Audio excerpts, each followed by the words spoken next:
Hi, I'm Justin Boyd. I'm Brittany Pacheco. I'm Marcy Gonzalez. I'm Frank Cooper. I'm Tristan, and I had to keep myself from freestyling to the intro music. It'll be coming back, believe me. And we are the Watchers in the Basement.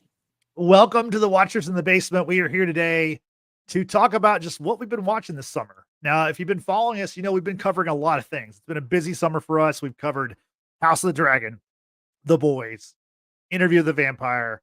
We've done all the Deadpool and Wolverine movies leading up to Deadpool and Wolverine. We did X-Men 97. We did The Bear. We've done Doctor Who. But, you know, we've missed a lot of stuff. There's a lot of stuff we didn't talk about. So today we've come together to kind of, talk about that kind of stuff. Let's kind of touch all the bases, cover everything. And, because like basically summer's over, right? Kids are back in school. Labor Day's coming up. That's the unofficial end of summer. So let's get right to it. Who wants to lead off with what they've been watching, whether it be streaming, whether it be on theaters, on TV, sports? We're gonna talk about sports. Who wants to go? I'll start. Well, number one, we don't miss Caitlin Clark games around these parts. So a lot of WNBA action. Like I said, Caitlin Clark is my white child. So I've been watching a lot of that. I've been a WNBA fan since literally 1997 when the league first was, accepted. But like over the last, I'd say 4 to 5 years, I've been kind of like more locked in. Summertime normally is like baseball, or it's kind of like this is where we binge watch shows and not really getting into that. So it's been a lot of WNBA, just kind of locking into that. But as far as TV shows, 3 in particular for me, 2 that I'm like fully invested in, and a third that we just started. And so I'm just kind of getting into, I don't even know if it's good yet. So number 1, Slow Horses on Apple TV. Apple TV has the best collection of fire shows that you'll never hear about, ever. Like you just have to stumble across those. But Slow Horses, it's a show about a dysfunctional like offshoot brand of like MI5 agents who are obviously rejects of like the main MI5, but like they're so integral in like solving these cases. And you have like this one MI5 agent who has like, everybody can tell has like star potential, but like he can't get out of his own way of being like a little fuck up in certain ways. So he's kind of like in between like being dysfunctional and being like a potential star. So that's a big part of it. Also, the first season featured one Queen Alyson Hightower, Miss Olivia Cook. So definitely big fan of that. 2 would be Bad Monkey, also on Apple TV with Vince Vaughn. Okay. Loving that so far. Me and my wife, like that's on. She told me that's on a list of like shows I can't watch without her, which is crazy because like I introduced her to. I honestly had no plans of her watching this shit, but she watched it. She watched episode 1 with me, loved it, and was like, "No, you can't watch that without me." But Bad Monkey is about a detective who's kind of on the outs of his department, and he, is trying to solve this. He kind of stumbles across this case that everybody in the department wants him to let go of, but he can't let go because he's just one of those detectives. Vince Vaughn at his like just being super funny. There's a little drama in there as well. Natalie Martinez is in there, and if you watch for any other reason, Natalie Martinez is a great reason to watch anything.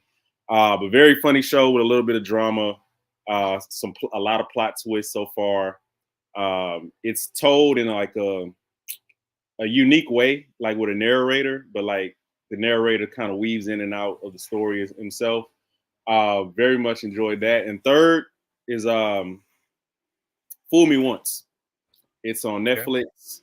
It's about an ex-soldier who her sister and husband both killed. And, she's kind of, but she also sees her husband on a nanny cam. So she's kind of like there's some mysterious things. I'm only on episode 2. There's a lot of mystery surrounding that. So like those are the 3 shows that I've been kind of locked into over the last portion of the summertime.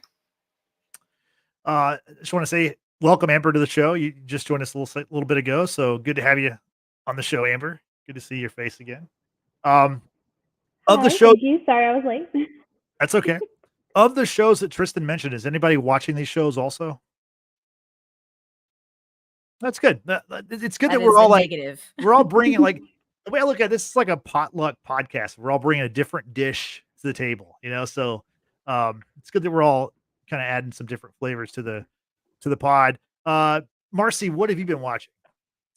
I'm like that person that stops by the store before the potluck because she didn't cook anything and I just grabbed all the random shit. Yeah, So I'm bringing that is what I've napkins, been by the way. watching. Yeah, go ahead. Right? Paper goods. Can't go wrong with paper goods and Yeah. like plastic cutlery. So I've been watching just a random hodgepodge of stuff. I've been really busy this summer. Haven't watched a lot of shows like Tristan has. I did watch the new Lacey Peterson documentary on Netflix. Okay. I mean, that case is over 20 years old. There's been multiple documentaries made about it. His family's still kind of delusional. Like, no, we stand behind him. He is innocent. No, just no. That motherfucker killed his wife. Let's just, that is what happened. So then a lot of people online are like, especially younger people are like, oh my gosh, like maybe he didn't do it. And I'm like, you had to be alive back then. That bitch did it. So I've been watching, I watched that. That made me angry, but then there's The Accident on Netflix. This has a crazy premise. And I wanted to watch it because it's a Mexican show. I'm Mexican. I love to hype up the Mexican shows on Netflix. So I was like, okay, like, let me see. What is the synopsis? What is this about? So there's a kid's birthday party where they rent a bounce house.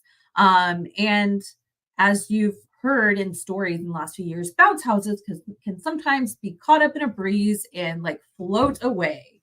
So that is what happened in this show. A couple kids died, and like the fallout from that accident, somehow they got it to fill 10 episodes.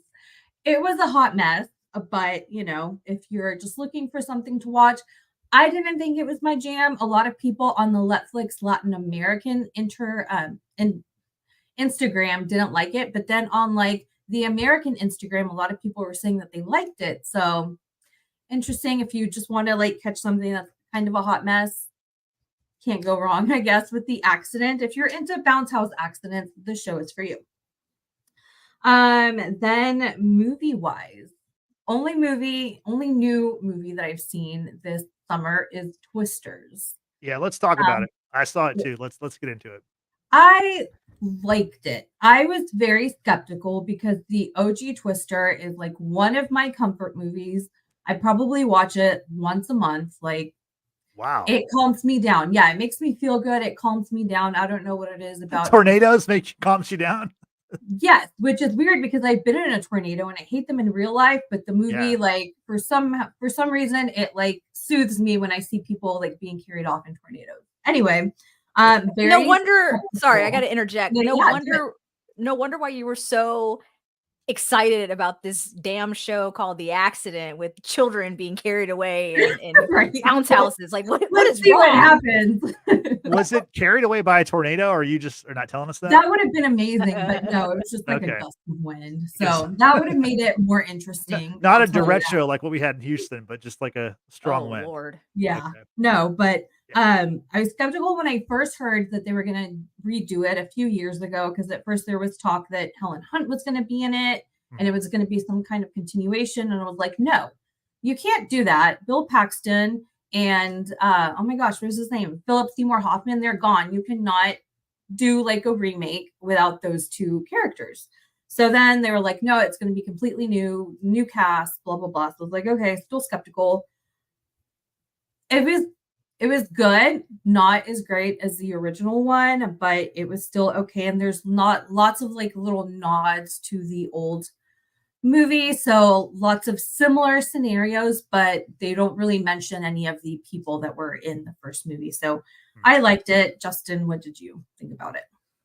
Yeah, no, I thought it was pretty entertaining. I actually liked it more than the original. And I actually rewatched the original right before I saw the new one, Twisters. And it's just modern, more modern take on that movie. The original came out in '96, and it's a solid movie, but I did like this one a little bit better. I thought the cast was pretty interesting. Glenn Powell is the star along with Daisy Edgar Jones, which I wasn't super familiar with her. And Anthony Ramos, he's been in a ton of stuff. He was in the movie. But most importantly for me, there's a guy in the movie named David Corenswet, and he is going to be playing Superman next year. And I've never seen him in any movie, any show, or anything ever. And so I primarily wanted to see this movie just to see this guy, act for the first time. And I like how they had him play a villain because Yes. obviously he's going to be the ultimate hero next year. But I enjoyed the movie. I think there's some stuff with the movie that I think are definitely worth questioning, like the fact that the two main characters, like I said, Glenn Powell and Daisy Edgar Jones, their characters, it seems like they're very romantically intertwined, but they don't kiss at all, which is very, very strange. What'd you think about that, Marcy? I didn't really have a problem with it. I know a lot of people online were like, oh my gosh, like, why didn't they kiss? And I think from what I read, they had filmed a scene where like Right. they did kiss, but they decided eventually, and I think they said it was Steven Spielberg's note to take it out, to not make it about the kiss. So like I was indifferent about it. The only thing that was, I guess, interesting to me was that Daisy Edgar Jones's character is supposed to be like some kind of like prodigy that like just really knows what the tornadoes are going to do, but it still seems like she was fairly young. So I'm like, how did you like become like so well renowned in like the tornado chasing world while you were still pretty young? So I thought that was a little bit interesting. It would have been maybe a little bit more interesting to have somebody a little bit older, just kind of like the characters were in the first Twister movie. So other than that, like I thought it was good. Daisy Edgar Jones, I'd seen her in that movie about the crawfish or the crawdads, and Okay. Yeah. that was just kind of like a mid movie for me, so I didn't really expect a lot from her. So, but I think she did a good job. And yeah, David Corenswet in the villain role, like they made me hate him, which is interesting because I really liked him in everything that I'd seen him in before. So, yeah, Twisters, go see it if you haven't. If you're into, like Twisters killing people. But no cool death scenes like in that first one where, the Yeah. big rod like gets the villain. So that was a letdown. And then the Olympics. I watched a lot of that, especially the first week. Gymnastics is my favorite. I always watch that. So Simone Biles, her return, she was so triumphant. She was so good.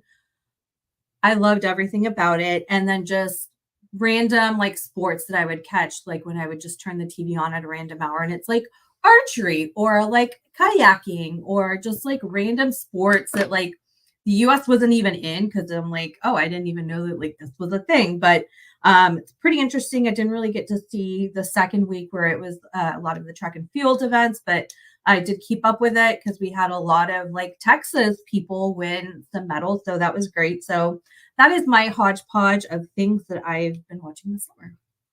Very cool. Yeah, we'll probably touch on the Olympics a little bit more here in a second.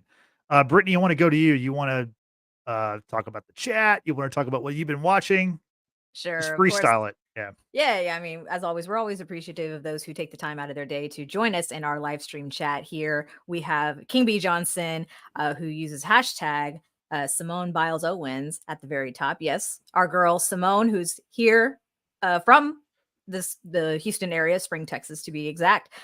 She definitely showed up at the Olympics. She's amazing. Also, shout out to M Moves for being here, and as well as Mel of Geeking Out with Melly Mel. She says, "Hey, beautiful ladies. Hello, gents. Thanks so much for being here, y'all. Yeah, let us know also what you've been watching this summer, whether it's TV, movies, sports, anything that maybe we haven't touched on just yet. Just let us know in the chat what you've been watching. So for me, I actually have a relatively short list. So, and it's either movies or shows that have actually premiered this summer, or it's like a new movie, something or other. It's new to me, but it's old, if that makes Okay. sense. Yeah. So I'll actually lead off with that because during the month of July, of course, we had a hurricane that came through here and I was without power for about 6 days. We ended up staying at my parents for half that time. And, what do? You watch movies. And I watched a movie that I had never seen before. It's from 2004. It stars Ashley Judd and Samuel L. Jackson, and it's called Twisted. So it's like a psychological thriller that, again, I've never seen before. It was actually No really tornadoes, interesting. right? No tornadoes. No tornadoes. But definitely an interesting plot twist where Ashley Judd plays like a new detective inspector. She feels like she has to prove herself. Samuel L. Jackson's like her mentor of sorts, and there's like a string of crimes that kind of put her in a weird spot because she's kind of linked to every single person that has been, spoiler, killed. So I'm not going to spoil the whole thing. It was just an interesting movie to watch. Like, I let my parents decide on what we were going to watch because we were staying at their house. We did watch some movies, from the past, like The Patriot, which is one of my favorites, even though it's historically inaccurate. But yeah, so that was like a new movie for me, even though it's old. Another movie that I did watch this summer was from Netflix with my girl, Millie Bobby Brown, Damsel. Something that we didn't review here on our channel, but Damsel, that was a pretty decent movie. I think there's some plot holes in it personally, but I do enjoy watching Millie Bobby Brown. She is one of my favorite actresses as of now. I didn't realize that it was based off a book, so I'm actually interested in reading the book because now I'm on this kick of reading. Just bought a Kindle. I'm reading like this mystery thriller psychological type genre right now, so that's kind of what I've been doing as of late. But also it's been good just to kind of change things up a bit. So Damsel was a new movie, I believe aired earlier this year. Is that the movie where she's like to get married off and like they yes okay. And yeah. Okay, I don't want to spoil it, but okay. Yeah. You watched that too. It's kind of set like kind of medieval sort of kind of time frame. Not a terrible movie. Like I said, I found plot holes, but at the same time, like, it was still entertaining. I mean, she's entertaining to watch. Sticking with movies, again, it was not a new movie this summer, but it was new to me because it was leaving Netflix. I can never remember the order of this title. Everywhere, Everything, All at Once. One big at the Oscars. Michelle Yeoh. Trippy movie. Okay, super trippy movie. John basically said that if he had to give it a rating, he'd give it out of 10, he'd give it 1 googly eye. And if you know, you know. So yeah, trippy movie. I was like, what is happening here? But I watched it. It wasn't bad. Just trippy. Shows, sticking with Netflix. Emily in Paris. I gotta watch my girl Lily Collins. We're in season 4 of Emily in Paris. This is part 1, so part 2 is actually going to air in September. I'm all about Emily in Paris because I've been to Paris a couple of times. I'm like, ooh, I like seeing, the places and like the fashion and like all this stuff. And story's getting a little like convoluted, I think, but otherwise it's one of my guilty pleasures. And on top of guilty pleasures, another show that I've been watching throughout the summer is part of my trash TV, which is, God, I can't believe I'm about to admit this, Teen Mom, The Next Chapter. I have been watching these damn girls since 16 and Pregnant. That sounded really bad. Okay, don't come at me, y'all. That sounded really, really bad. I've been watching this show for a very long time. I'm committed. I need to know what's happening in their lives because apparently I have nothing else better going on in mind. Is it with the original, like Amber and like Farrah? Some of them. Farrah, God. no. That girl's cuckoo. She is not on the show. Absolutely not. But you have like Macy, Caitlyn, Amber, and then they have also brought in some of the girls from Teen Mom 2. So now they're like one big happy family. Of dysfunction. Yeah, let's be real. They brought back Janelle. Jesus, God. Anyway, she's from Teen Mom 2. Anyway, but yeah, that's kind of all that I've been watching. What I do want to watch, though, I just need to carve out time. Justin's already talked about this to me off screen, but it was on. Is it on Prime or is it on Hulu? The Beekeeper, with Jason Statham. It's on Prime. Yeah. Okay, I still want to watch it. I'm sure it's like your typical kind of like. It is a B movie for bad. It's not good. It's not a good one. Yeah. I like Jason Statham, so I might sit down and watch it. And then also I do want to watch the John Cena Aquafina movie Jackpot. So I haven't had a chance to watch either one of those just yet. Like I said, I'm back into reading, and that's kind of like what I've been doing mostly throughout the summer is reading. So I got a Kindle. I got Kindle Unlimited right now. I'm using it as much as I can. So yeah. So I got a question for you, Brittany. Have the teen moms, have they entered the multiverse yet? Is that what's next? God, there's so many adaptations. They probably should, honestly. Yeah. There's been so many spinoffs. Like it was Teen Mom, and there was Teen Mom 2, and then they tried doing Teen Mom 3, which failed. Then they did Teen Mom Young and Pregnant, which also failed. And what then about Teen Wolf Mom? Let's mix it up, right? Ooh. Yeah. Ooh. Kind of like that. But Maybe yeah, like I know Jason it. Bateman. Yeah, or Michael J. Fox. Yeah. So anyway, but yeah, that's kind of what I've been up to. Looking over at the chat, Mel says, Britt, when you said yesterday that you watched Twisted, I thought you said Twister, which is why I was like, ooh, I haven't seen that yet. No, haven't watched that. No. Own Kind of Beauty. Why is this not working?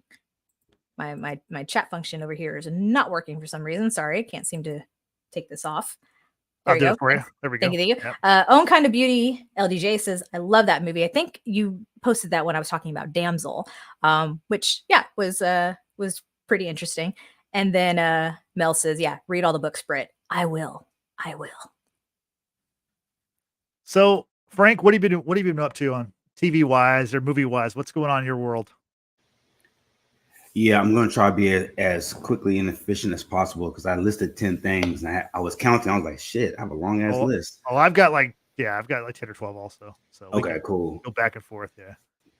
So this is a show that I had stopped watching, not because it wasn't good. I'm not a numbers guy. So once like it starts getting into like numbers and like stocks and like different like stock terms, I lose my way. But I got back on the show because of a certain actor who's one of my favorite actors right now, Kit Harington. That's Industry season 3. There you go. And I referenced it a little bit over the weekend. Kit is like in his bag, like he's an asshole in this series. Like he went the opposite direction of what Jon Snow and what Jon Snow encompasses in A Song of Ice and Fire. He's brash in this show. He's an asshole. He's an elitist. He's all over the place mentally, and he's great for. He's a great addition to the cast. I don't know if it's a one season thing. I hope that he becomes a recurring character in future seasons. But I love this season so much. With 3 episodes in, I was behind 4 episodes in the last season. I binged season 2. I started season 3 on Thursday, and I'm not caught up. And when he's on screen, he is constant great TV. A comparison I would probably say for those who watch the Lakers miniseries, I can't remember the name of it, but it was the guy who played Jerry West. How Jerry West was depicted. Winning Time, right? Winning Time. Yeah. Okay. So how Jerry West was depicted in that show, and like a lot of people say on different accounts that that's not how he was, and it was a stretch. That's how Kit Harington's character is in this show, and he's off the reservation, and I love it. So the only thing about this show that I'm pissed off now that I'm caught up and I not have to wait every Thursday now for a new episode to come out. So I'm watching that right now. I have trash TV on my radar as well. 90 Day Fiance, that's George and I second favorite dating show after Love Is Blind. I'm watching that right now. I'm trying to get caught up. The reunion came out like 3 weeks ago, so I'm like 13 episodes away from finishing. So that I don't know, man. I just love how desperate people are to find love and how far they will go to like go find love and how much money we'll put down for a fucking visa to like secure love. It's amazing to me. Like there's a couple on there right now. The guys from Cairo, from Egypt, this lady's from like Los Angeles. She is as free spirit as she is. She's a free spirit artist. The guy's Muslim, so he's very conservative when it comes to his woman's dress, when it comes to like certain things. And like they've been together like 4 years, but I guess she was over there in Egypt. Now that she brought him over to America, they fight literally every episode about how she dresses and like how friendly she is. I'm like, bro, this was not a discussion about how this would transpire when she got to America. Like it's amazing to me how well these couples don't communicate the customs, the cultures to each other, and like it's like a train wreck, and I love it. It's beautiful art. So he says it's beautiful art. Love it. It's a train wreck. It's great. I love seeing idiotic couples like go at it and try to overcome their intelligence. It's beautiful. Another thing that I've been watching. I have a newfound sport, man, that I love now. It's fucking table tennis. Like I started watching it during the Olympics, Yeah. and like, dude, the reactionary ability of these people is amazing. Like I've been watching table tennis, double table tennis. Like I was watching. Oh man, I rewatched all the table tennis from the Olympics. Germany was going against China Taipei, and like the table is small as fuck, and like they're like cutting each other off. Like it's like they know when to like cut in and like hit the ball back. Like it's simpatico. Like their chemistry is amazing, and like I feel like I'm watching the Avengers against the X-Men. Like it's just like elite hand-eye coordination to the T. Like I love it. I wish I was as good or half as good. So that's my new addiction now. Over the summer, Tristan mentioned Mr. and Mrs. Smith to me, and I had it on the back burner. Okay. I started watching that recently. Love it. Maya Erskine, who plays Mrs. Smith in this series, in this incarnation, exquisite. She's wonderful. Like she's great. She's a breath of fresh air. The story is a little bit different from the movie, but I love the take that it goes into. Donald Glover is, again, he's one of those actors. Whether he's singing, rapping, doing a drama, doing a comedy, like he just has this knack of like whatever he decides to mold himself into, he does it at the most elite possible way. When it comes to portrayal of different characters, that got renewed for season 2, so I can't wait for that to come out. On my sports bag, I've been watching Hard Knocks, Chicago Bears. Hard Knocks has always been a great documentary series for me. Pretty much what it is they take a team during training camp and they show you the ins and outs of that team, players who are trying to make the team, rookies who are now on the team, and it does a great job of like making you fall in love with certain players, and like certain players like road to like NFL glory and NFL success. And every season I fall in love with the team, and it becomes my side team going into the season. But I'm convinced that the Bears are going to make the playoffs. I think Caleb Williams is going to be a fucking problem for the NFC going to this season. There's some characters, man. There was a scene where the third string backup quarterback who may not make the team, Austin Reed, was singing an R&B song. I think it was Keisha Cole. The guy's white as hell. He is as white as Iowa, and he killed that song. Like it was beautiful. It was great. It was awesome. So that I've been watching that lately. As far as documentaries, I started watching Dirty Pop on Netflix. It's pretty much about the A&R guy who founded NSYNC and Backstreet Boys and pretty much all the boy bands of the 90s. Like he had a hand in like putting together, and it pretty much talks about all the dirty dealings he's had behind the scenes. Screwing over artists, just like some like he's pretty much a white P. Diddy, like as far as like fucking over artists. Like it's pretty. I know his story. I know his story that well until I started watching the documentary. So I think it's a 3-part series. It's pretty good. A movie that I watched about 2 weeks ago that I love from the world of John Wick, or the creators of John Wick. It's a movie called Sisu. It's based in World War II, and it follows this Finnish commander who his family gets killed by his own people during the war, and he goes on a tirade, kills like a bunch of Russians along the way. The Finnish they pretty much excommunicado him from the army, and he does his whole he finds gold and like in the field somewhere, and like the Nazis come across him, and like he pretty much like it's like this one-man band against the Nazis of like killing them off and trying to protect his gold. And like and again, like John Wick he has a dog. He has a pet dog in this movie, and the dog does not get harmed. The dog survives. So you know. But great action, great violence. What's so good about that movie is that he doesn't speak but one line the whole movie. Like he doesn't really speak. It's pretty amazing. I am Groot, right? That's what he says. Yeah. He's just a walking killing machine. And then to prep for Gangs of London season 3, I started rewatching Gangs of London season 2, and I forgot. Wait a minute. When does season 3 come out?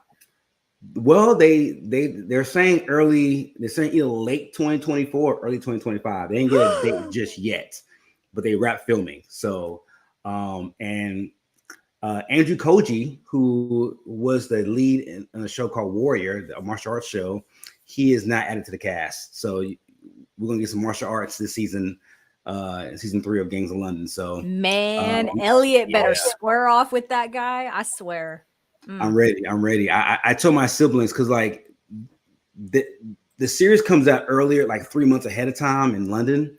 So I told my siblings, if it comes out, let me know so I can like watch it and find a link. But I watched season 2 again, and it's just a masterpiece, man. The pacing, the action scenes, the fighting scenes, the violence,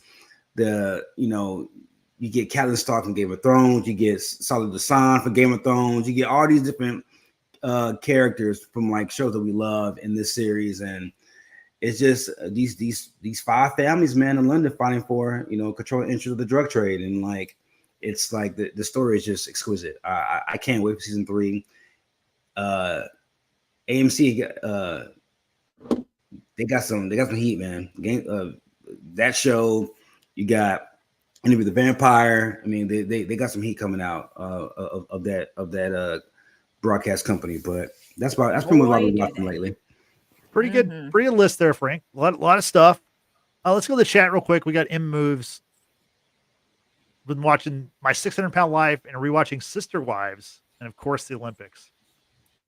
Those are 2 reality shows I've never watched either. Like I've seen like clips here and there, but it's not something that I've ever really given a fair chance. Yeah, I've watched Hoarders, and then I had to stop because then I'm like, I gotta go clean and deep clean because it just makes you feel some type of way. So, that's tough. Yeah. So Amber, what's your favorite reality trash TV show? Do you have one? I stay very clear of reality TV. I actually violently hate it. I just don't care. Yeah, I got It needs to be fictional. It needs to be fictional for me to actually care. So I don't really watch any, but my sisters watch literally all of the shows Brittany and Frank mentioned, and also watch 600-Pound Life and Sister Wives. Like my sisters and my mom watch all of that, and so I kind of like I hear enough about it by proxy. So it's like I know I'm in the loop. But all my stuff is fictional. I got a little list. Okay. What have you been watching?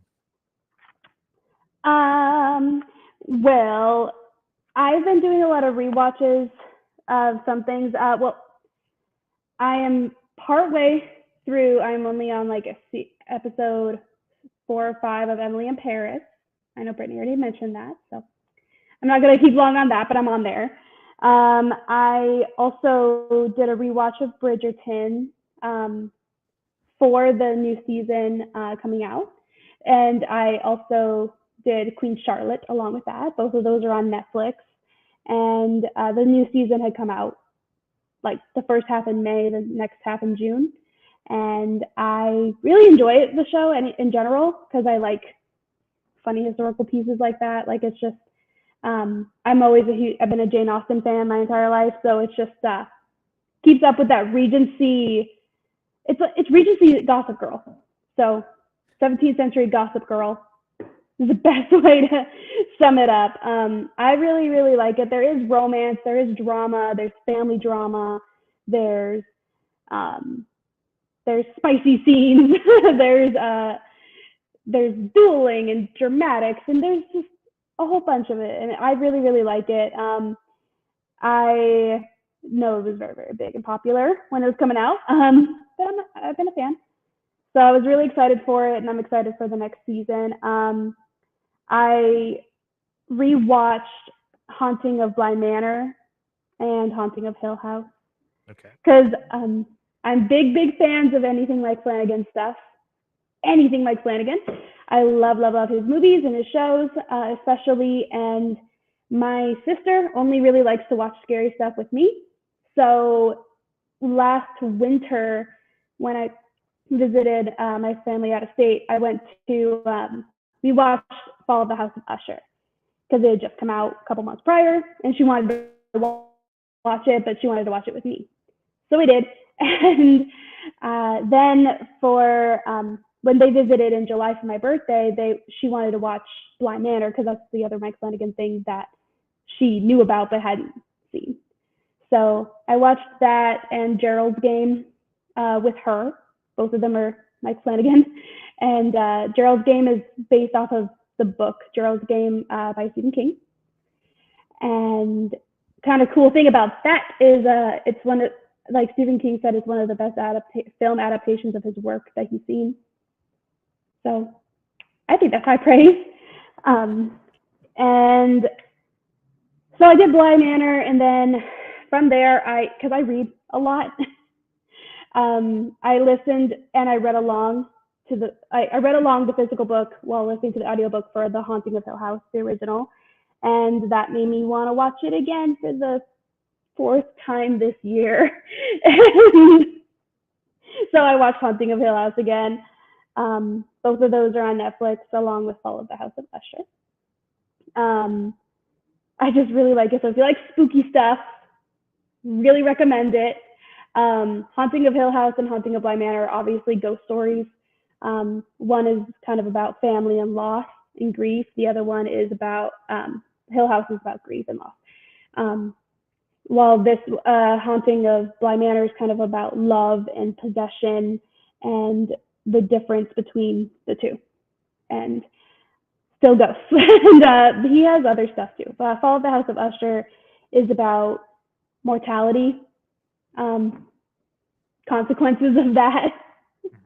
And yeah, I also was watching House of the Dragon with you guys along that.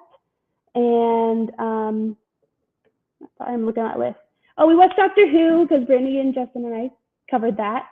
So Doctor Who came out in May into June, like it was coming out every week. But I really, really love Doctor Who. So you guys can listen to our previous pods covering the episodes if you're interested in it. But it's about aliens and it's on Disney Plus. And it's the first time that it's going to be on Disney Plus now. And there's rumor that they're going to add the previous seasons, like from 2005 till 2 years ago. There's rumor it's going to be on Disney Plus, so included. Oh, okay. But it's currently, okay. If you wanted to go back and watch it, you can still do that on HBO. Right. Max. Yeah, it's on Yeah. Max. Yeah. Yes, I'm almost done, I swear. Okay. I have on Prime, I've been watching, I watched My Lady Jane, and it is sadly not being renewed for a second season, but I really like it. It was just a fun, silly, kind of goofy twist on the actual historical Lady Jane Grey, who she was like coronated queen in England for like a week. And yeah, so it does change history and it adds a little twist of magic and whimsical in there, but the humor is very funny. And they kind of did a lot like what they do with Bridgerton, where they have like modern songs but like classical remixes of them. Mhm. So that's kind of funny. I really enjoyed it, but I think they didn't, for one, Prime did not do any promotion for it, and two, it came out during the height of House of Dragon and Bridgerton and like all of these things that kind of very much, and The Boys, overshadowed it so much. And then that on top of them never talking about it, just, yeah, they say that they can't renew it because they didn't have the viewership, but that's why you don't have the viewership. Right. Yeah, there's a lot of competition out there. A lot of stuff. As you know, if you're listening to this right now, watching this, we've all listed a ton of shows that some of them I've never heard of, and obviously these have audiences, so a lot of competition out there. I do have. I watched like the Inside Out 2 movie. So Okay. I have that. But the show that I just finished, we just caught up last night. There's 2 seasons. The third one comes out at September 22nd. The third season starts. I am obsessed with this show. We binged it in a week. It's the first season's on Amazon Prime, but you have to do like the free subscription thing to do the second season. At the rate we were going, it was worth it. We just did, and it's MGM Plus is what is on. Right. And the show is called From, and Okay. it is. If any of you guys have seen Lost, it's kind of like that, like in concept. Mhm. A bunch of people, they all get kind of stuck in a town. They get stuck in the town. Once you drive through the town, you basically, if you just keep going, you'll just loop back around through the town. You're stuck.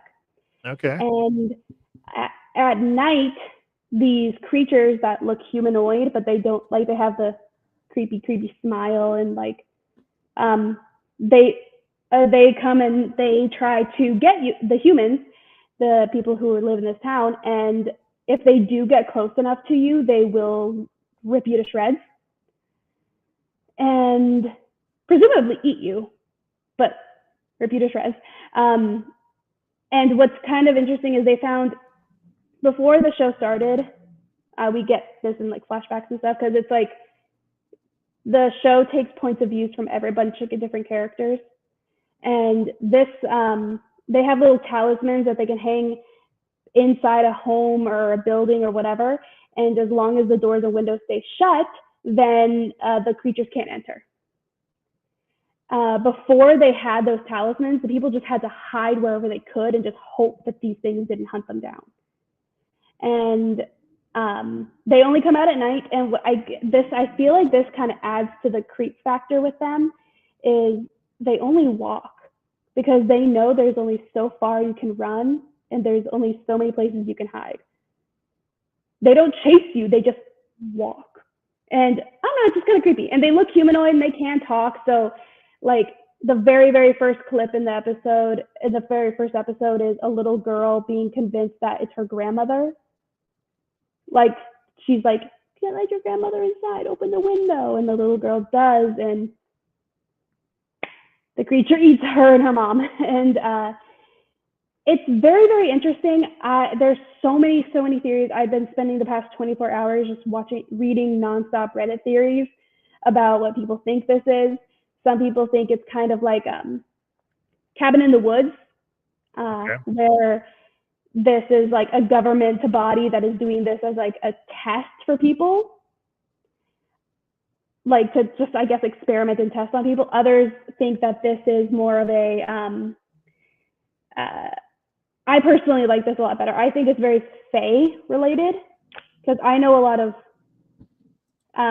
mythology and folklore, and that a lot of the things that I see in the show, and especially with the creatures and the other creatures that they do experience in season 2, I think it's fae or fairies. They're in a fae bubble. It makes sense to me. But I genuinely really love the show so much, and like I said, we binged the second season. Really excited for the third. My one favorite character, his name is Victor, and I feel really bad for him because everybody in the town is really mean to him because they think that he's like crazy or creepy or weird. Mhm. But it's because he's the oldest resident. He's been there since he was like 7 years old. He had everyone around him was eaten by these monsters. So like this poor boy grew up there, and he's like 50 something, 60 something years old. Mhm. So it's like, yeah, he's weird. Yeah, he's creepy. He doesn't know what the internet is. Like, guys, I'm sorry. It's not his fault that he's creepy. It's just, yeah, it's there's trees that can teleport you. There are going to be references to giant spiders.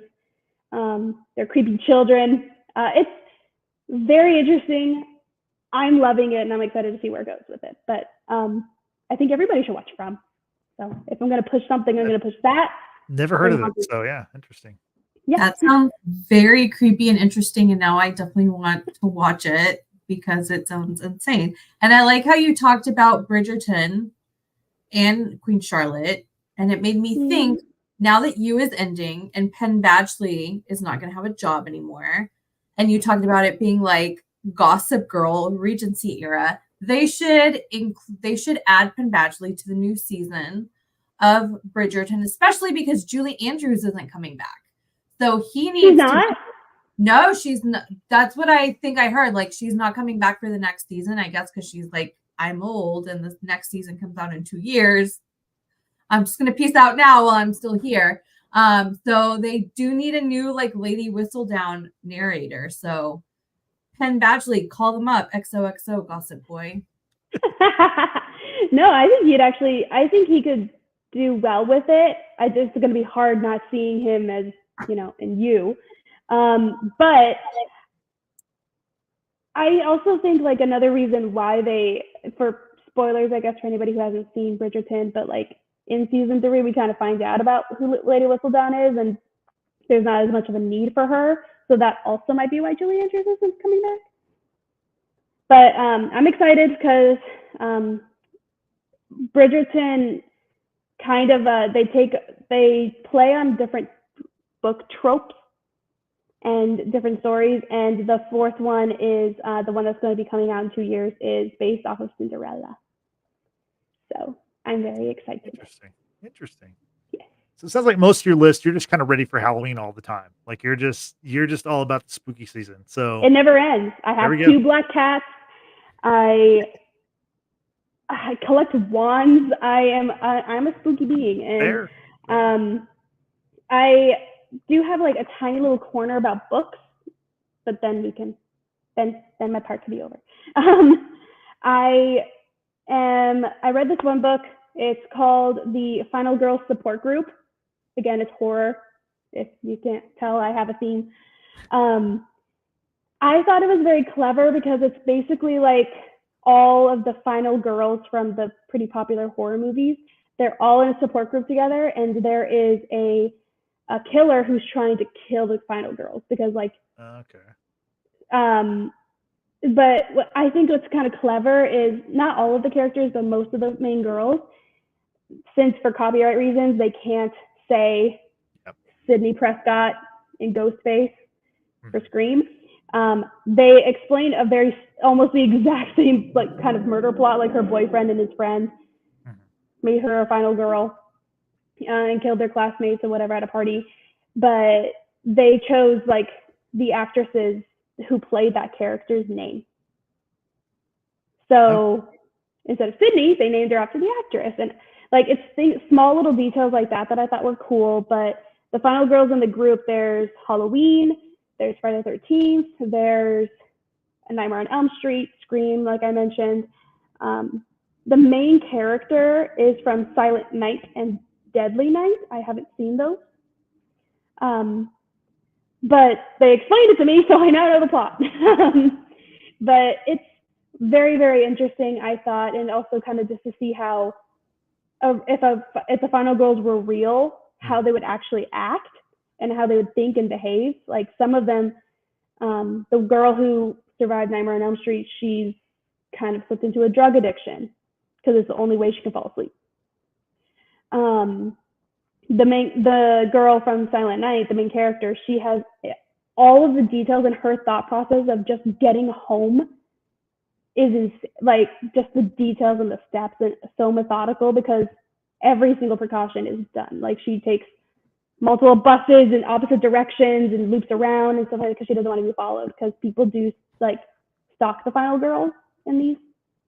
Yeah. But yeah, it was interesting. I liked it a lot, but then I had again because I like Regency era stuff. Again, it's a spin-off of Pride and Prejudice. So it's called The Scandalous Confessions of Lydia Bennet Witch. And it's basically the plot of Pride and Prejudice, but if the youngest sister, Lydia, was a witch, and witches are a thing in this universe. It's very casual, but everything kind of changes. And I think the author had a beautiful understanding of the character. I had to pause it at the first like couple sentences in because I'm like, this is Lydia. She just possessed the author and she wrote her through herself. And I am almost done. I am 100 pages away from finishing the Throne of Glass series by Sarah J. Maas, who also wrote the A Court of Thorns and Roses, Crescent City. She's very popular. Throne of Glass, and the reason I suggest it to you, Justin, is because it takes a lot of inspiration from Game of Thrones. Okay. There's a lot of things. Like if you're a Game of Thrones fan and you like fantasy and you're reading this book, like I see them by the dozen. Like I feel like there's so many different things that are very much inspired by Game of Thrones. Like there's a queen who was promised, Firebringer. I could keep going. There's a lot, but it's really a good series. And yeah, last night I was up until 2 a.m. reading, and I cried my eyeballs out. But it's good. Okay. Well, sad way to end your list, but appreciate everything you said. Really some Thank good you. stuff in there. Some stuff we should all look out for maybe in the future. My list, I've got a lot of stuff, but I'm gonna get through it pretty quickly. I want to actually involve everybody. Tristan, I'm pretty sure you watch Presumed Innocent also, correct? I absolutely watch Presumed Okay, Innocent. so let's talk about that. Apple TV Plus, Jake Gyllenhaal starring. It is based off the book and movie that came out in 1990. It's a Harrison Ford movie, which I've never seen the movie. I watched the series. It's good. Yeah. I don't know if we should spoil the ending. Is anybody else interested in this at all? It's about an attorney who I don't have Apple TV, so it's fine. So Jake Gyllenhaal's an attorney in Chicago. One of his coworkers is brutally killed. Turns out that's his mistress. He is, then on trial for her murder. They think he killed her. It's a crazy story for 8 episodes about who actually kills her, which give that away. But Tristan, what'd you think about the twist when they revealed the killer? Because I didn't love it. I heard what the book did, and I heard what the movie did. I liked what they did better than what the show did. I don't know if I love the twist. Yeah. It was definitely a twist. Like it's definitely like a twist that you feel, especially when it happens. Yeah. Again, I don't know. I don't love it. Yeah. I don't know if it's something that you're supposed to love either. I think it's just like, goddamn, like that's fucked up. Yeah. And it was absolutely fucked up. Like I don't have any other. There's no nuance to it. It was pretty fucked up, and it was absolutely a twist. But overall, I thought that I'm not even sure Presumed Innocent is a really a good show. It was definitely entertaining. Yeah. It was suspenseful. You kept coming back. Rusty, who Jake Gyllenhaal's character is definitely somebody you should not root for under any circumstances. not many people in the show, honestly, that you root for. But it was a great show, a great summer show to keep you interested on a week to week basis. Yeah. And the plot twist is definitely, I think it's worth it. Like watching it, you're probably not gonna love it, if you do watch it, but like it's worth it as far as like, goddamn, like it's something that will definitely like kind of mess you up a little bit. But yeah, honestly, I mean, I'd watch it again. Like I don't even know if it's a good show, but I'd watch it again. It was that entertaining. I totally agree with you. It is a show where to me it felt like it was like 2 episodes too long also. It was only 8, but it feels like it could have been 6. Like so it feels like in the middle they kind of drag it out with the story and all the other characters and Yeah. but no, it's one of those shows where it's like it's made like it's like these old like TV kind of procedurals, like almost like a Law and Order but stretched out like one story stretched out over 8 episodes. Yeah. I mean, it's very well done. Apple TV does like high quality stuff. It's actually become like their, I guess, one of their signature franchises. They're going to come back with a season 2. I don't think any of the same characters. I think it's just going to be like, presumed innocent. Now it's going to be in Seattle or somewhere else where there's going to be another case that they're going to Like tackle. White Lotus or True Yeah. Detective. Exactly. True Detective or White Lotus. Those are great examples. But no, it's definitely, like I said, I don't really want to spoil the twist, the ending, because I think everybody should check it out if they could. Honestly, I think you'll be hooked if you watch the first episode. It's really well made, and you're right. Jake Gyllenhaal, not someone you root for in this series at all. Something new that I just discovered over the weekend. I want to see if y'all are watching this. Have y'all heard of Chimp Crazy? It's on Max, and what it is, it's basically Tiger King, but what Oh if my it was god! I was just going to chimpanzees? ask you that. It's Is it Tiger. like Tiger King? Yes, it's like Tiger King because it's produced by the guy who directed Tiger King. Or Uh-huh. no, I'm sorry, it's directed by the guy who produced Tiger King. I mixed that up. It's Tiger King for chimpanzees, and I've only seen the first episode. There's 2 episodes. It's a Sunday night show on HBO, so obviously they think highly of it. One of the highlights in the first episode is there's this woman who has like 7 or 8 chimpanzees, and back in the 80s, she breastfed her child on one boob. On the other boob, she had the chimpanzee. Now we don't see that. Like they always say, like, picture it isn't or what didn't happen or whatever, but like we hear about it. So that's just where we are with this show. And the fact that I did not know that chimpanzees share like 98.6 DNA with human beings. So it's Where do you like, think we derive from, Justin? well, no, I get that, but like they show them like they hand them like a bottle of Powerade and they're just opening it up, drinking it, putting the lid back on, handing it back to them. I'm just like, this is crazy. I'm telling you, by the end of summer, or by the next few weeks, people are going to be watching the show and talking about it. So look out for Important Chimp question. Crazy. Go ahead. Important question from Yesenia here in the chat. By the way, Yesenia, we see all the things that you've been Yeah, watching. we're going as to talk well. about it. Yeah, We'll talk about that in just a sec. But she wants to know, is Bubbles the chimp in the doc? they do mention famous chimpanzees who've been in movies and stuff. I don't think they mention Bubbles, but they do mention. Gosh, I'm blanking on some of them now, but they actually show like a highlight reel of some of the ones that you've seen over the years in movies and TV. And this woman in Missouri, because apparently in Missouri you can have any kind of animal; it doesn't matter. There's like no rules. Like the Show Me State is just a lawless land of just like all kinds of animals. So I don't know. It's a really interesting show. I think a lot of people are going to like it. It's probably going to end up being better than Tiger King, just because. I mean, Tiger King was crazy addictive, and of course, it happened like right at the beginning of the pandemic, so everyone watched it. But so far, I'm liking Chimp Crazy much better than Tiger King. Go ahead, Frank. Do they show the breastfeeding on camera? No, they don't show it. They don't Oh show it. man, okay. I know. Right. I know. Keep Missed it in opportunity. your pants. Keep it in your pants. Yeah. Okay, just Sorry. stop. Yeah. You'll have to pay extra to find something like Yeah. that in some kind of corner on the internet, Frank. Yeah.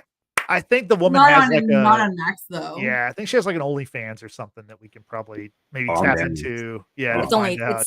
it's called Only Chimps. Only I'm subscribing. I'm subscribing tomorrow.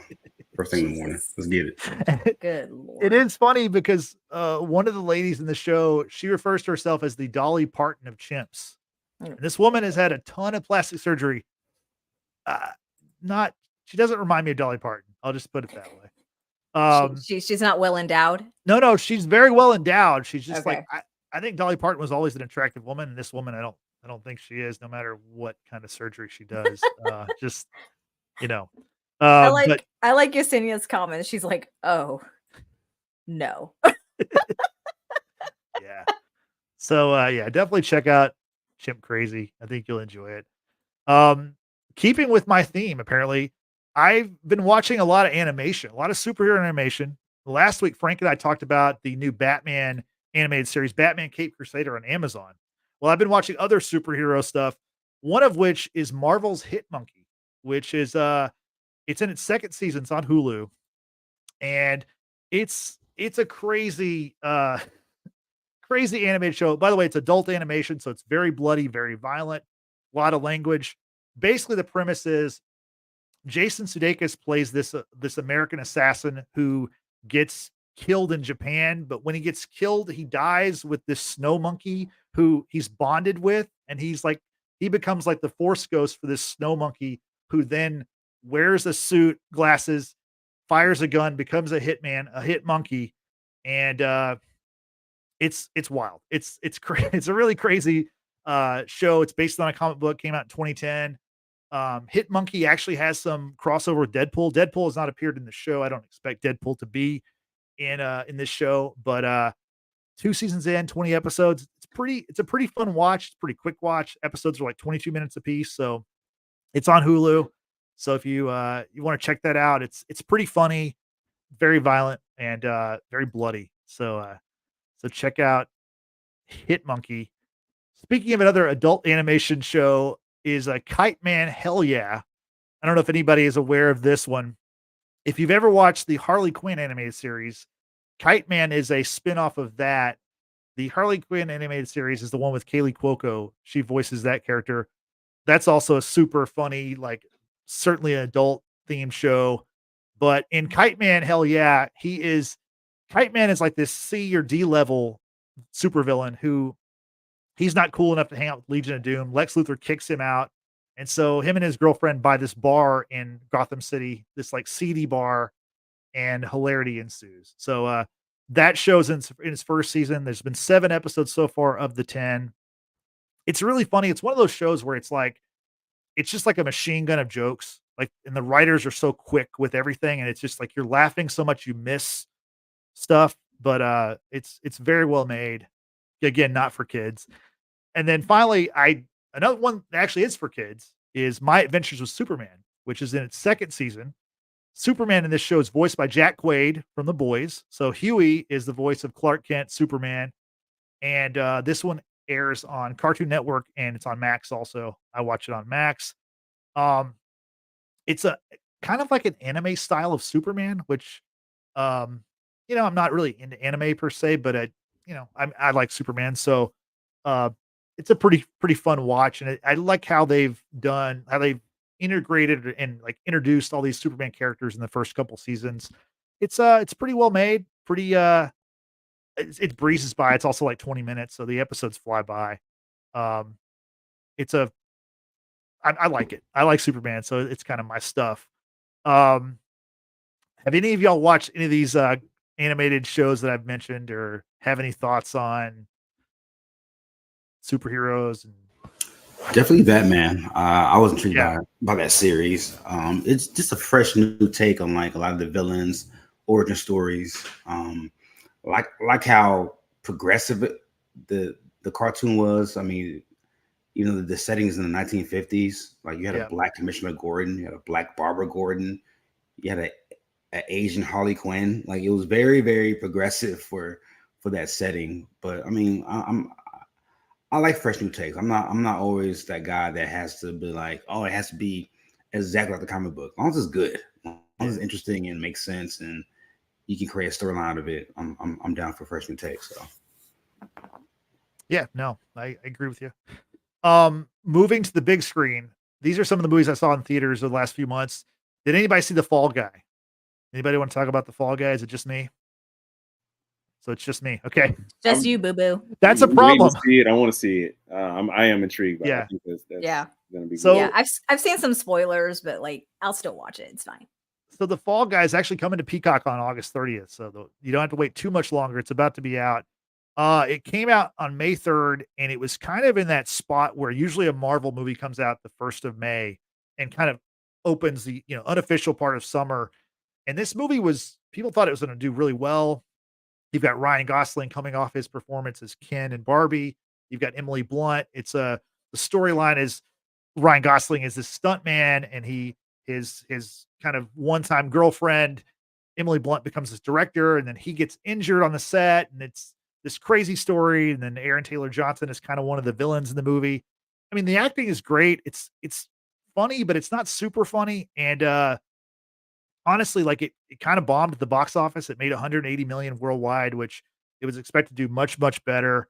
Like I said, it's funny, but it's not as funny as I expected, and it just didn't quite live up to the hype. Another movie I saw, which is kind of in the same boat, is If. Did anybody see If with it's That's the one that has Krasinski and right Ryan Steve Reynolds, Carell. Steve Carell? Yeah, it was written, directed, produced, and Krasinski also. John Krasinski acted in the movie also. Loved it. You liked it? Okay. Yeah, I did. I thought it was good. So If stands for Imaginary Friends. Let's talk about it, Frank. What'd you like about the movie?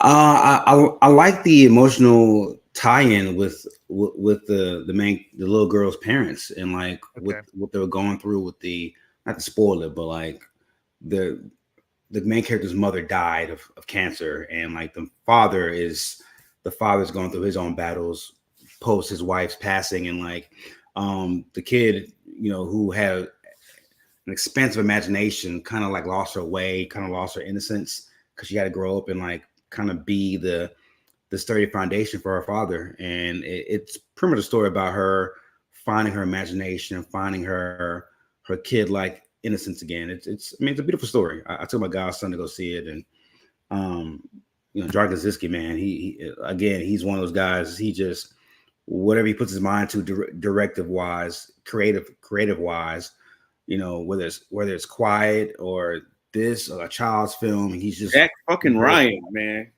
Fuck, man. Jack Ryan is fucking cinema, boy. I don't give a fuck, man. If a new Jack Ryan comes out tomorrow, sight unseen, I'm fucking there. That shit is. We don't talk about Jack Ryan enough. Fuck yes. Sorry. Tell us how you really feel, Tristan. God damn. Fucking love Jack Ryan, man. I lost my train of thought. I know.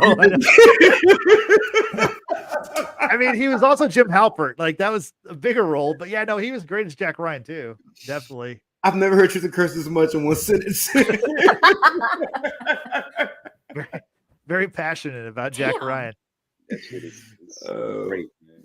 But no, I mean, John Krasinski, he's a wonderful talent, man. Like he's a guy that whatever he puts out, I'm gonna go watch, because I love his mind and how he puts pen to paper and how he produces, man. It's at a high level. So yeah, I mean, I went to see it because of Krasinski and also Ryan Reynolds. It's like two of my favorite people in entertainment in the same movie. I thought the acting was really, really strong.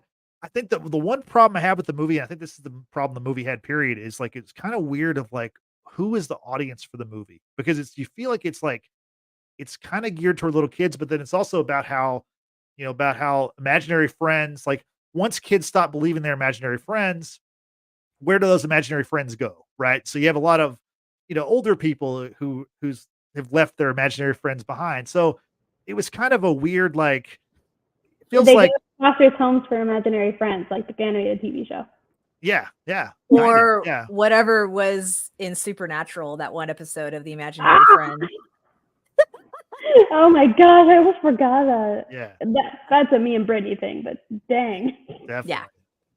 But no, it was I think it's also one of those things where they created all these like imaginary friend characters, and I think they thought it was going to be a franchise. And the movie did okay, 190 million at the box office, but I don't see it having a sequel or maybe continuing in any way. I did like the ending. The ending was very, like, the joke at the end of the movie really paid off with one of the characters. So I did enjoy that.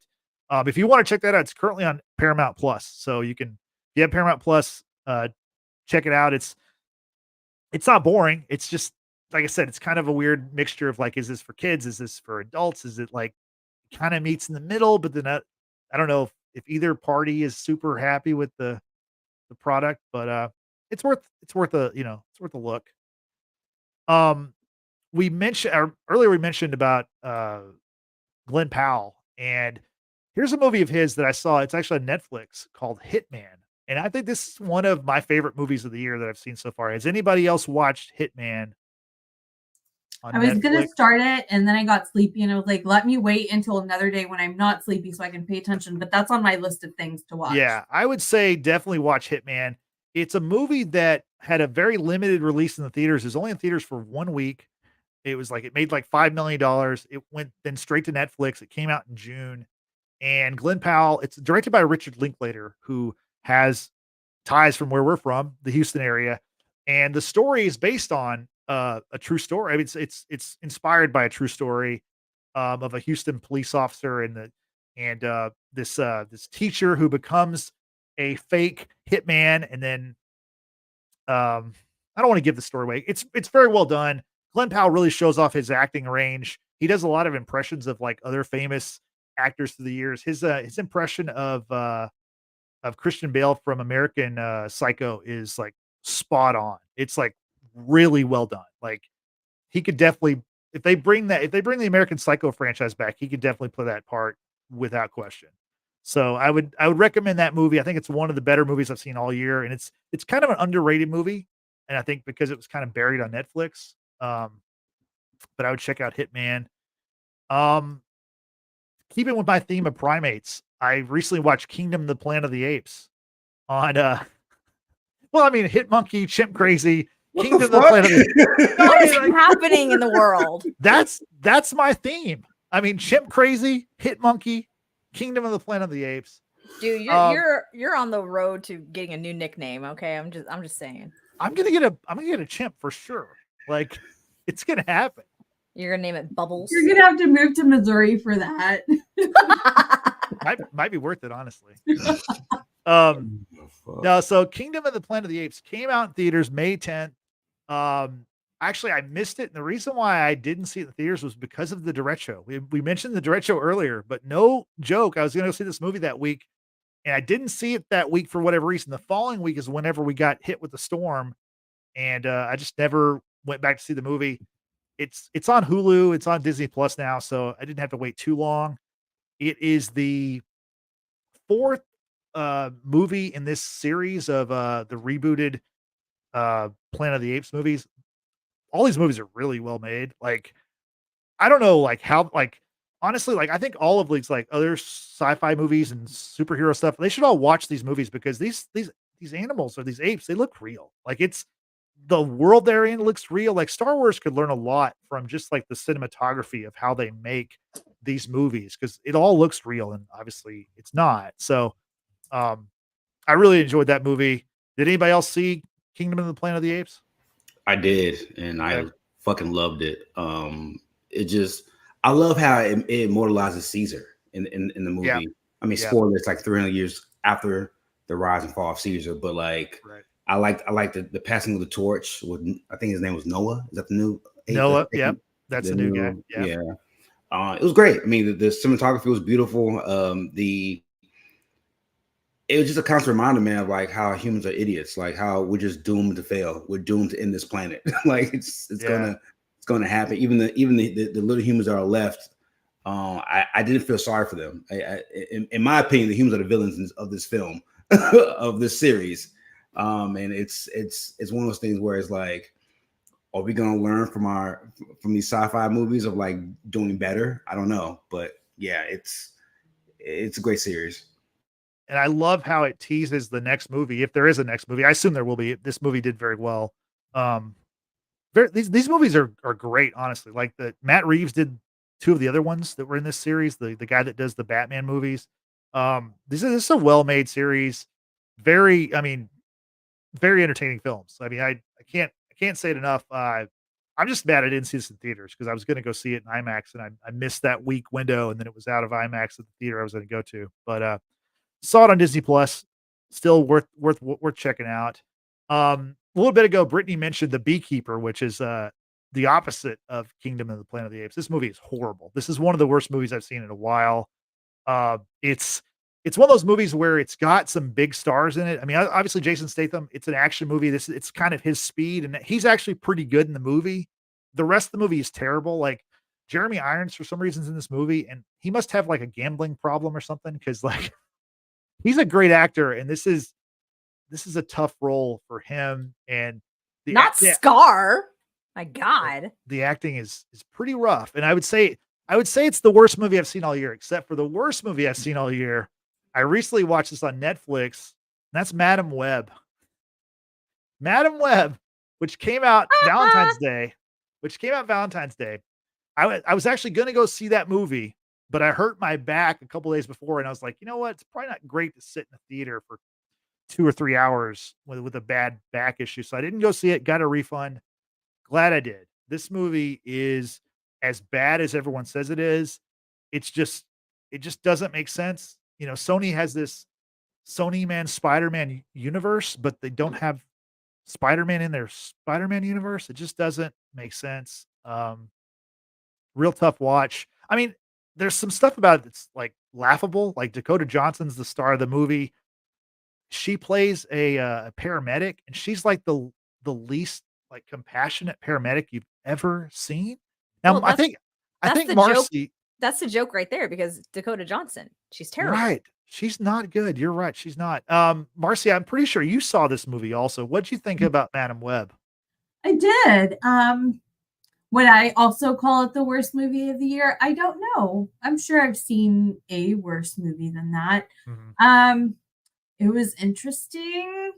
Not even Sydney Sweeney could save it, and she's typically like good in whatever she's in. She's got that kind of charisma. She's not in it much though. That's the problem. She Yeah. hasn't- yeah. That may be the problem. If they would have focused more on the 3 young women rather than on Madam Web, Dakota Yeah. Johnson, maybe it would have been better.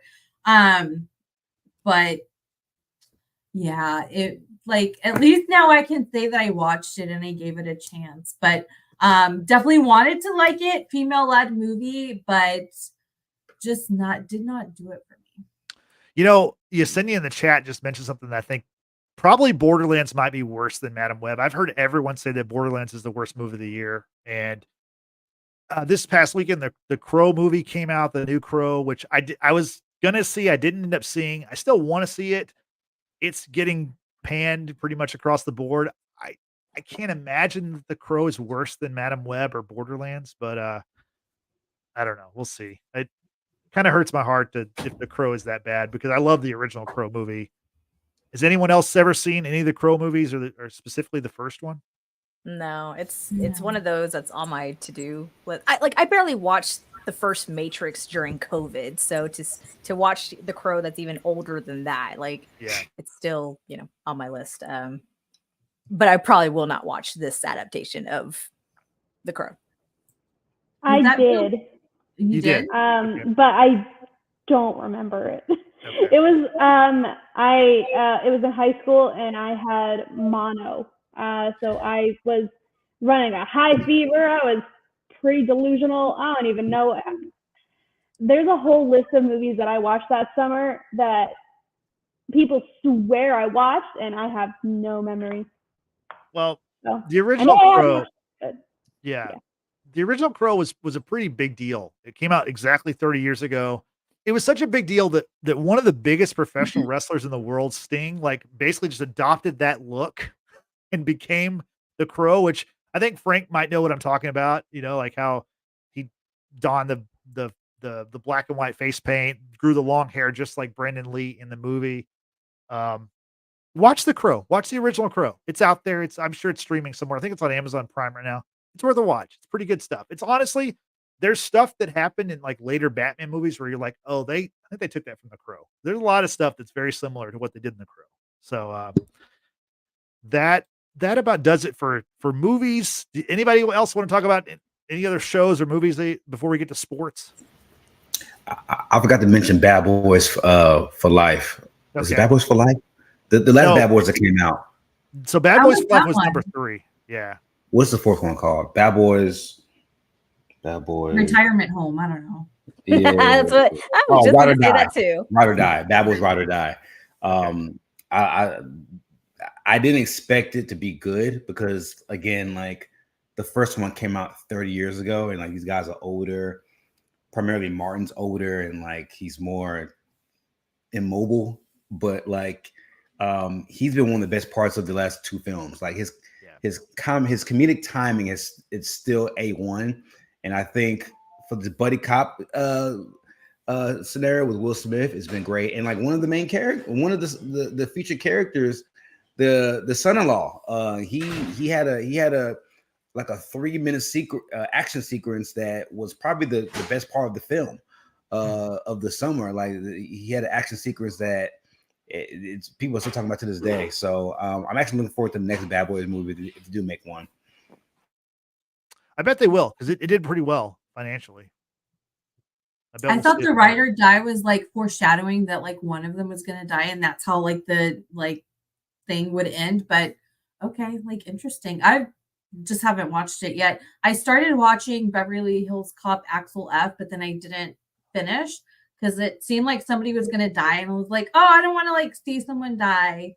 I'm not in the mood for that. And then I never went back to it, but I keep on meaning to go back to it and actually watch it because I did like the first one. But yeah, that was 40 years ago. Yeah. So like I feel old when I think about how old I did see Beverly Hills. Did you like it? I liked it. It was a good action movie. I thought it was too many callbacks to like the originals, but ultimately, good movie. I need to watch that. I was afraid to watch it. Because like Coming to America 2, I'm just not big on like sequels of like iconic like films. So I'm like I love the Beverly Hills Cop series. I don't want to watch this movie if it's bad. It's gonna just leave a sour taste in my mouth. But if it's good, I'll take a look at it.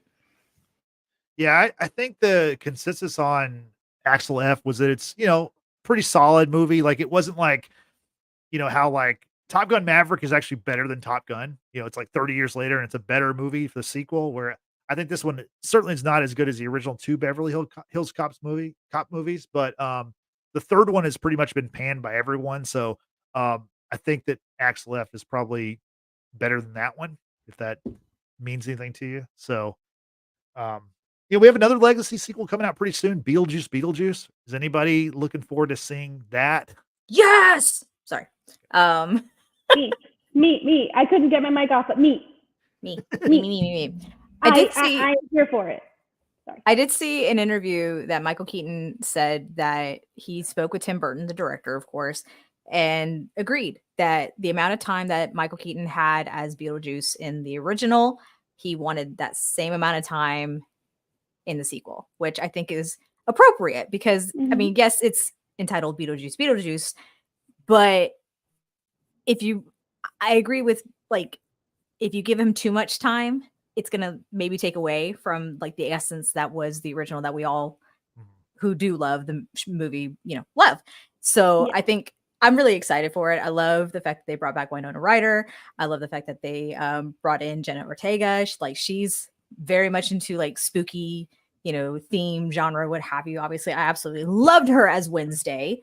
We did a pod on that. Tristan, Amber, and I did a pod on Wednesday. Can't wait for that second season to come back out. Yes, I'm excited for Beetlejuice. And speaking of Michael Keaton, I watched this summer, not a new show, but Dope Sick on Hulu. It came out a few years ago. That one was really good. It's a hard watch just because it is like about the opioid addiction crisis. But yeah, he was really, really great in that. So was Caitlin Dever.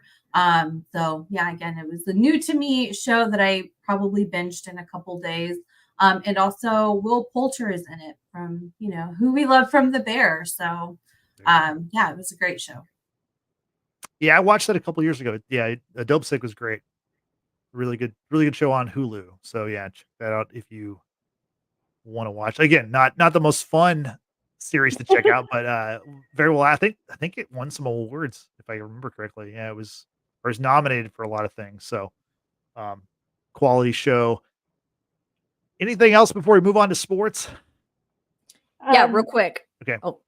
No, I just wanted to say like a quick little thing was that like the title of the Beetlejuice remake implies that there's going to be a third one, but I highly doubt it. But it's just kind of a joke that people have been saying, and I'm like, Right. I mean, You have I to love say his that. name 3 times for him to show up. Yeah. mhm. One thing I did forget to mention, I think a couple of other people may have watched here, was the HBO doc series on the Texas Renaissance Yeah. Festival. I was going to Ren remind you Fair. that. Yeah. Yeah. Ren Fair, my I guy. told you to watch that. Ha! Well, I knew about it. I did know about it because George, who unfortunately wasn't able to join us today, he had mentioned it to me and told me, he's like, Britt, he goes, that owner is like a pervert. I'm like, okay, now I got to watch it. So for someone who has been going to the Texas Renaissance Fair for some 20 plus years, I had to know like just the ongoings. I already knew it was weird. I've been to the campgrounds. It is weird, but I didn't realize just how crazy things are. And I definitely feel it was a lot more dramatized than it was truly meant to be. I felt like it was one of Yeah. those, like it was scripted, but it was also like true. But I will say the owner and founder, definite pervert. It's only 3 episodes, Oh, yeah. y'all. Go check it out on HBO. Mhm. I would love to see more. And I will be attending the Texas Renaissance Festival this year as it is its 50th anniversary. And I am Yeah. determined to go find those people that were featured in the doc and just like be like, yo, what the hell? Because I've It's talked a to Louis. dream to go to the Texas Fair someday. One day. Dream. One day, you're gonna love it. Yeah. You're gonna love it. You I gotta made crash Justin at your go. place. I Yeah. made Justin go, and then like I got very drunk afterwards. Anyway, Well, like, I go to the one, like I grew up in Arizona, born and raised, and I used to go to the Arizona one, and I have been, until we moved to California, I had been every single year since for the past like 10, 11 years. I really, really, really love the Arizona Ren Fair, and it's like a dream. I'm a nerd, everybody. I am a huge like Ren Fair person, and I have like 2 or 3 different variations of costumes. My guy got me knighted at Medieval Times. Like as a surprise randomly, like I love that stuff. And so it was like Brittany said, it was very kind of scripted and like I feel like they were trying to make it a lot more dramatic than it needed to be. And it could have been like one just long episode. yeah, because it kind of just like afterwards I was like, that's it. yeah. That's it. But one thing is yeah. for sure that was not scripted. The owner founder is a perv. Just Oh yeah, no. 100%. Yeah, 100%. So yeah, that was an My interesting watch. queen is not. She's an angel. But yeah, I recommend that. That's if you want. That's technically, I guess it's a trashy reality thing for me. Yeah, that guy made my skin crawl when I watched it. I was like, this man is disgusting. And then like the other guy, I didn't even remember their names, but I'm like, why do you care so much about this stupid man and his approval? Like, you are a grown-ass man. Go find a job somewhere else. Do not, look for this pervert's approval. So It's because it meant that he was going to get money when the owner died. That's all that it was. I mean, you'll do and say anything for it. It just seemed like there's not a lot of money there. Like they made it, he's like the owner of like the Ren Fair, but I'm like, there's a lot of money. There's a lot of money for as long as it's been. There is. Play. And not only that, the owner is also the mayor of the town the town was created as a result of the Texas Renaissance Festival. So there's wealth. There's wealth in it. Well, I mean, like, isn't the average like spending money for like a regular Ren Fair guest is anywhere from like $200 to $500, and like for people like me who really, really enjoy it, they make video. It's a trend on TikTok, like for people to make videos of like, oh, how much are you going to spend at the Ren Fair? And they're like, oh, $50, and they end up spending like $600. Yeah, I only go there to eat and drink. I don't spend. Well, because you have priorities and you have self-control. No, that time that Justin came out with us, no, I had no self-control. More than me. I Sorry, got Justin. I got super sick, but it wasn't because I was drinking either. Like I was, Yeah. Yeah. I had like the worst headache of my life. Sorry. But no, the Renfest, it was a fun experience. I think for me, it's probably a one and done kind of scenario. It was kind of cool to go that one time, but I think I'm probably good. Lot of stuff to see at the Renfest. I'll leave it at that. I have not watched the documentary. It is on my list. When I was watching Chimp Crazy, that was one of the things that was like, you might also like this Renfest thing. So I was like, Yeah. Watch bring it. add the chimps to it, and you got me. We'll see. So let's move on to sports because next week we're gonna have our own sports podcast. We're gonna start talking about football. Frank, Tristan, and I are gonna do a football podcast every week of the NFL season. So we'll kick off that next week. Let's go into a little bit of sports talk, and I want to include everybody though, because obviously the Olympics were the biggest event of the summer. Was there we've all talked about the Olympics a little bit. My question to everybody, let's go around the room. What event do you think you could medal in at the summer games? Is there an event where you're like, if I dedicated my life, like for Frank, maybe it is table tennis, right?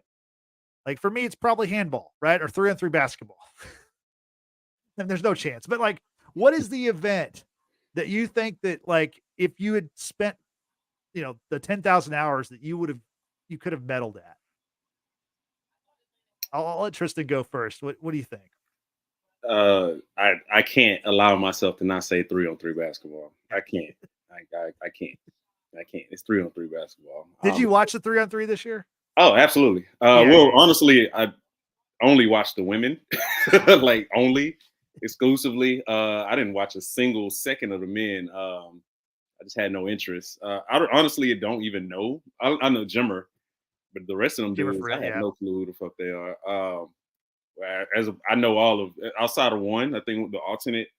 Yeah, I know all of I knew all of the women's 3-on-3 team. Yeah, I definitely think 3-on-3. I played too much 3-on-3 in my life to back down from that. So That's probably the answer for me too. Although I do like handball because handball is like it's like basketball meets soccer. A little bit of both. Kind of a cool looking sport. It's one of those sports where every 4 years I'm like, oh yeah, handball. That's kind of cool. It's kind of fun to watch it, but then I forget about it. Marcy, is there any sport that you think that like, if you dedicated your life, you would have been on the podium? I don't know. I'm not very athletic. Maybe like the speed walking, if that's still one of the things. Oh, Or it is, like yeah. archery, like that seems like I could do, but like my eyesight is shit, so like probably wouldn't do very well. I've always liked gymnastics. I don't think I could do it though. That like just seems very insane. So yeah, that would probably be it. The kayaking, like the whitewater rafting, I think they call it the slalom. Like that looks really interesting. I think if I devoted time to that, I might be able to come in last, but still participate. Brittany, what about you? I had to step away real quick. Sorry, guys. Don't know okay. if this answer was already said, but Yesenia took my answer in the chat and breakdancing. Oh, If breakdancing, okay. Australia could do it, why the hell can't I do it? Like I've got rhythm. I actually do have rhythm. Okay. I can actually dance. Now, I've never attempted breakdancing. And at the tender age of 35, I don't think I can. But you know what? If that girl from Australia can do it, so can I. But in all seriousness, I feel like if I really tried, the only sport that I think I could do well in would be swimming. Okay. I did a lot of swimming as a child. I used to be able to hold my breath pretty decently, like for long periods of time. I could probably do swimming. That's just hopefully to make it to the Olympics.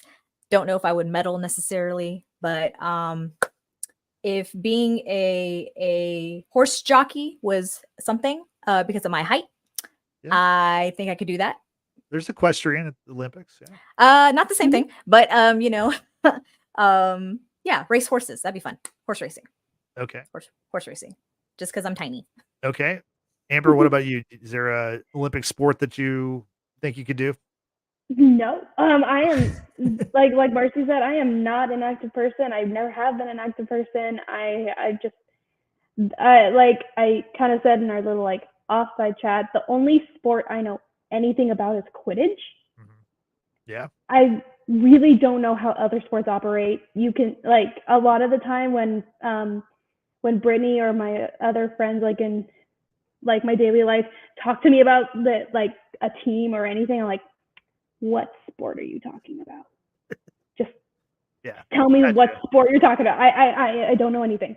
But also kind of like what Marcy said, I think archery, because I mean I've done that since I was a kid at the Ren Fair.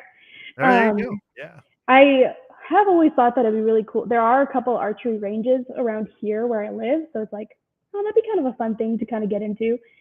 Maybe, I don't know. Yeah. So if I dedicated like time and effort and stuff like that to it, I probably could do pretty decent. Because I mean, I do it once a year, and I do pretty decent at the little Ren Fair version of it. Which so I have fun with that.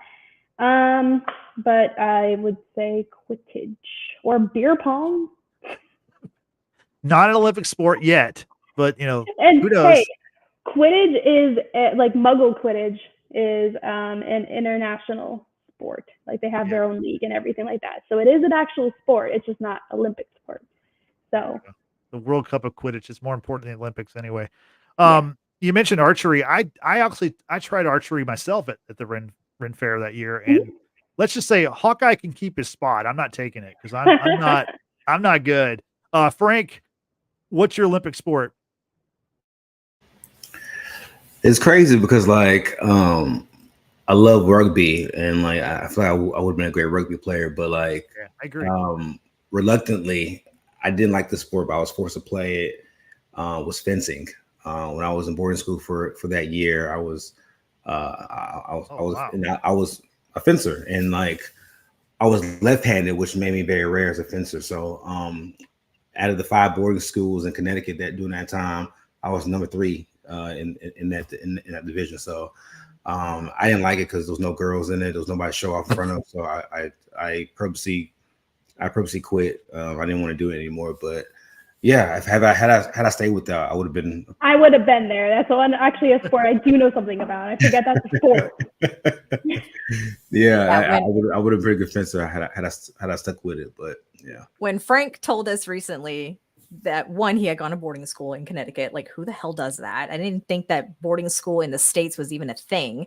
Number 2, when he said that he did fencing, I was like, wait a minute. Like, I feel like you're living this double life of like someone who is very, like Bridgerton-esque, going to boarding school, and then you're fencing and shit. I'm like, are you a lord? It was to keep me out of trouble, apparently. How good did that work? It didn't work. I ran. Okay. I literally ran with boy school ever since I got kicked out. So it probably didn't work. But I think about it, I'm like, damn, I could have had scholarship. I could have probably made pros and made at least junior Olympics. But yeah, I didn't. Yeah, preparation for fencing is very, very hard. So it's a lot of like calisthenics and a lot of focus. It's a focus sport. Like, and I didn't have that growing up. It was just off raw athleticism at the time. I'm blown away by the fencing revelations, Frank. I've never heard this before. I got to say that's pretty cool. Honestly, I like it.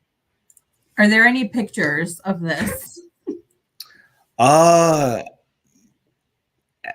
the boarding school, yeah. I mean, I won some awards. I didn't take any pictures, but they did. My mom never went to those competitions because she wanted to stay away for that year to get me back right. But yeah, I'm on the wall there at St. Agnes in Connecticut. So yeah. I'm gonna need you to contact St. Agnes and have her send over these photos stat. You wouldn't know who I mean. I had a mask on. It's like it's not like you can see my face. Okay, so you could just be lying. That's all I know. You could just be lying right now. I could, but I hope it'll be a better sport than fencing. Was this before or after you read Game of Thrones? Because I could see you like adopting like you're the Lord, the morning whatever. What's the Sword of the Morning? Yeah, Sword of the Morning. I love it. Yeah. Oh God. Okay. Does anybody else have any secret talents that we haven't heard about? Definitely not fencing. I got nothing. Awesome. one of the Wait, I have a secret talent. Go It's yapping. It's I talk to. Yep. Okay. Yeah, I well, just talk. That's well- my secret talent. I can't shut up. it works out well for like podcasts though. So that's good. That's a good talent to have if you're going to be on a podcast. My new favorite sport since the pandemic began has been soccer. I mean, I call it football, but for you Americans, I'll call it soccer so you don't feel weird. He said with distaste, "You Americans." But this is a big summer of soccer. We had the Euros, Euro 2024, which is a 24-team tournament that Spain won. They defeated England. Really competitive tournament. What I love about soccer is the fact that like when we're at work, especially when they're playing in England and they're playing like they're in Germany, a lot of day games. So I'm just like watching the game on my computer at work. So that was fun to keep track of. And then also almost the same time we had Copa America, which is a tournament here, North America and South America they play. And actually Copa America was here. And actually here in Houston, we had a couple of games that were played in our backyard here at NRG Stadium, including Argentina. Messi actually played here and his team advanced. Argentina ended up winning the Copa America. So that was fun. They beat Colombia, which I know, Frank, like you have some ties to Colombia and you kind of became a fan of Colombia, right? I did. I mean, I won't discuss what the ties I have, but I mean, I just you just like the team. Yeah. You like the team. Yeah. But yeah, I watched, I was at a Colombian bar when they played, I think was it Ecuador? Yeah. It was right before they played Uruguay. It might have been Uruguay, but they won like 5-0, and like it was lit in that bar that night. It was a very. I thought they were gonna win the whole thing. They were very, very good. I mean, Colombia travels. Yeah, Colombia travels. They had a game here at NRG Stadium, and it was like almost like 90% Colombian fans in the stands. So it was pretty crazy. And the Premier League just started this a couple weeks ago, and also if you're a fan of Wrexham, which I am, that's the team that's owned by Ryan Reynolds and Rob McElhenney. This season, they're actually on where you can watch them on TV. They're on Paramount Plus. They've advanced to a higher league, and so now they're on TV every weekend. So or on streaming, I guess. So yeah, there's the thing about soccer; it never ends. These dudes they play pretty much all year round, and there's always somebody playing somewhere. So fun sport to check out. Of course, I kept up with the Astros. In fact, tonight they lost to Philadelphia in extra innings, which is a tough loss.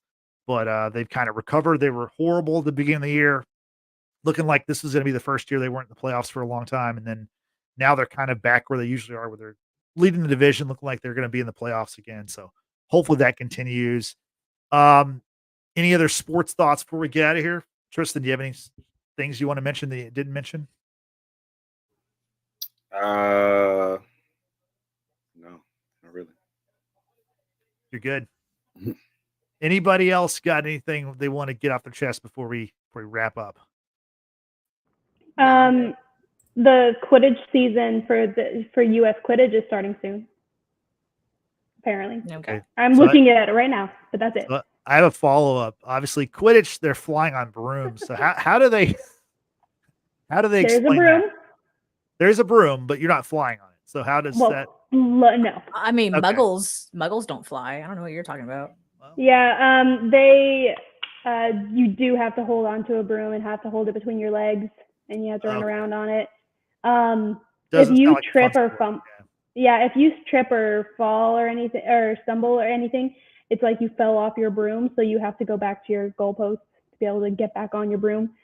The bludgers are a ball that moves around on its own, trying to knock you off. It's like the size and like it's kind of a metal ball, about the size of a bowling ball, and they are intentionally trying to knock you off to stop you from scoring. But how they do that here in real life is they're dodgeballs, and the opposing team can just chuck a dodgeball at you. Then the scoring ball, the quaffle, is a volleyball, and the snitch, the one that flies around on its own, is a human being dressed usually in yellow or gold, and they're just booking it. And it's genuinely a very funny sport to watch. So if you just want something to kind of giggle at, it's definitely fun. But there are college teams. Like in Arizona, there's at least 4 college teams, and 2 or 3 other teams that are not associated to a college, but like it's a thing, and there's championships and everything. Yeah. Okay. Well, we might be talking about Quidditch maybe another time when that Yeah. new video game comes out. So we'll save that for then. Yeah, so we talked about a ton of stuff tonight. We've watched, obviously, we all have our own interests, and we've all tried to bring those to the table today. Brittany, now that everyone knows what we think about everything pretty much out there, we want to know what they think about it, and how can they share that with us? I mean, as always, we tell everyone to join us, just like M Moves did, Tracy Vigilance, Yesenia. I'm going through the list, y'all. Bear with me. King B. Johnson, Mel of Geeking Out with Melly Mel was here, and I think one other person was here as well. We appreciate every single one of you who've taken the time out of your day to join us for today's live stream. If you're not joining us for the live stream, what are you doing with your life? I mean, come on. Go ahead and hit that subscribe button. Hit the like button for this video, and also hit the notification bell. That way you know the next time we will be going live. And that way you can join us for the live stream. Let us know your thoughts, the things that you want us to check out, etc.